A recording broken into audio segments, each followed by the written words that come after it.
Bide segurtasuna beti da lehentasunezkoa Bizkaibusentzat.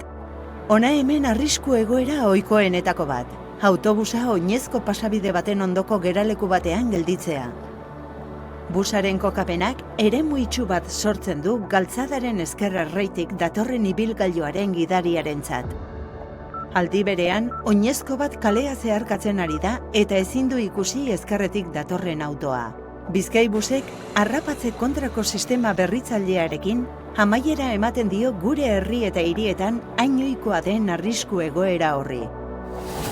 Nola funtzionatzen du sistemak? Busaren albo horretako alarmagailu bisualek gidariari abisatzen diote oinezko bat gurutzatzen ari dela.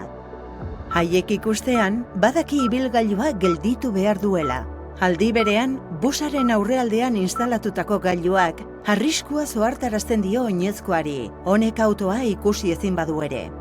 Bizkaibusek mugikortasun seguru baten alde dihardu. Bizkaibus, Bizkaia mugitzen.